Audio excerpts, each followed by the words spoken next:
We are so excited to have you here with us today as we answer some of your questions and some lies or myths that you believed and that we too have believed or had questions about a relationship with Jesus.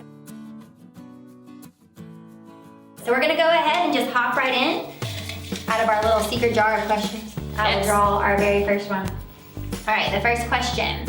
So this is a lie that someone maybe believed about having a relationship with Jesus, that it had to be formal.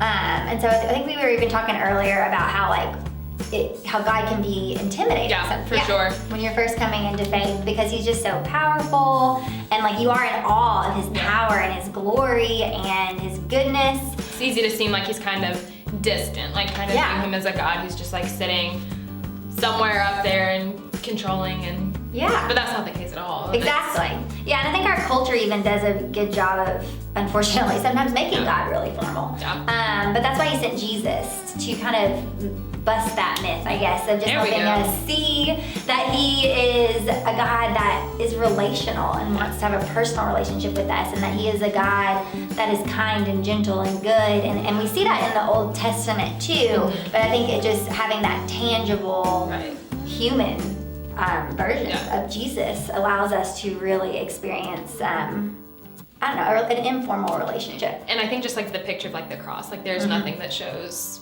a greater love than that. Nothing is more personal than I'm going to lay down my life for you. So that helps me in thinking about. Love that. All right, you want to draw the next one? I would be honored. Okay, you can read it too. I'll let you read it. Okay, perfect. How can you create a genuine relationship with God? How can you create? Okay. Yeah, that's another great question. I love the word genuine. But I think I hear that and I just think you just be you. You just truly, unapologetically, genuinely you. Yeah. That's what because he knows your heart and he knows all of our hearts so much better than we ever do. And he is the one that's writing our story. And so he knows you from beginning to end. And so there's nothing that's oh, I have to keep this part hidden from him because maybe he won't love me. Then it's not how that works. And just knowing that, I think kind of for me just breaks down those barriers. Okay, he sees me in everything that I am and he loves me the same, so I can be my full self because of that. I think the more you know who God is, the more you're able to see who he made you to be. And there is nothing more genuine than those truths.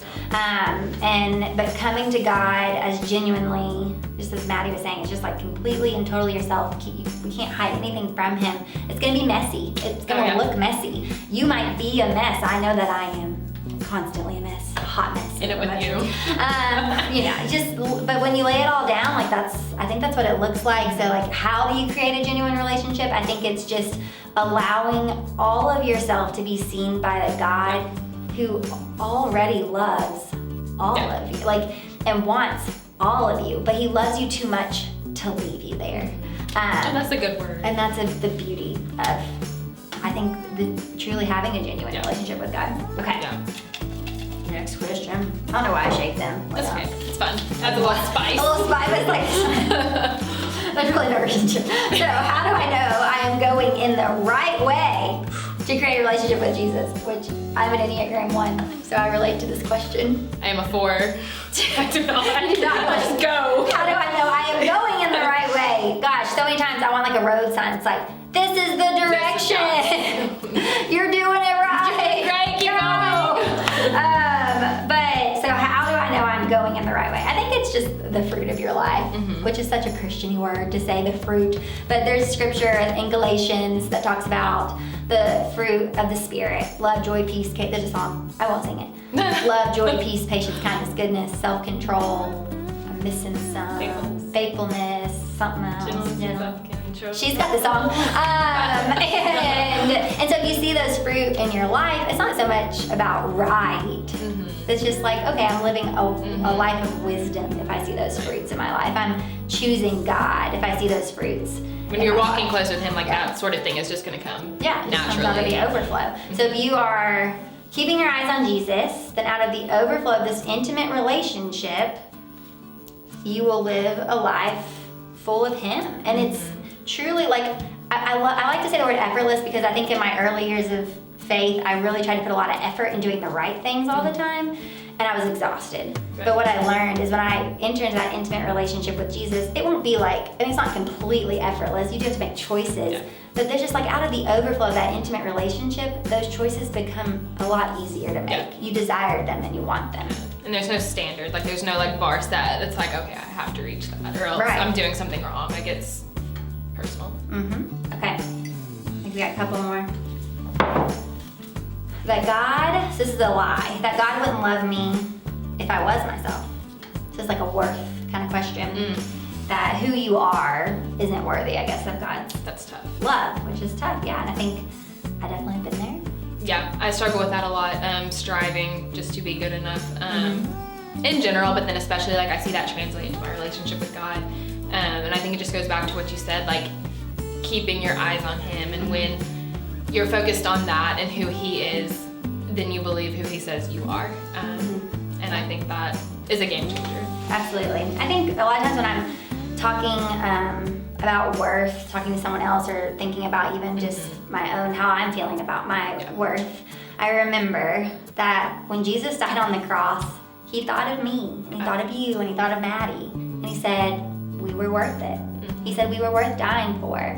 He loved us that much, and if He believes that about His creation, then who am I to think Say anything else. any differently? Like I am created by Him and for Him, and He said I was worth it. And so we have to stop counting ourselves out when God has counted us in. Hosea 2 is my favorite when it comes to that. What is that? It's the whole Bible chapter. trivia. I can't quote all of it. Yes, the whole chapter. But it's just about how like we can chase after the things of this world. We can chase after the things of our heart. Like we're going to fall short. We're going to fall on our face, but He looks at us and He still says like, I'm still gonna go get you. I'm still gonna bring you home. You're worth it. You're chosen. And I love you that much. I want you. I love it. All right. Last question. So clearly I need to shake it. Okay. How can I improve my relationship with Jesus?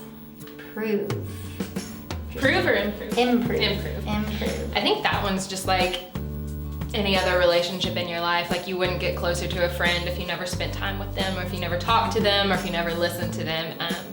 So I think that one's just like you have to be intentional about like setting aside time. Like this time is for you, God, and it's like just me and you right now. And I've got to talk to you. I've got to listen to you. That sort of thing. Yeah. I think it can't be any simpler than that. It's just about relationships. Yeah. And when you have a best friend, you don't just not spend time with them. And so if you want your relationship with that friend to be closer, you grab coffee and you get dinner and you talk about hard things, and you get to just questions of all life and what's going on in your life and past, future, present, dreams, all those things.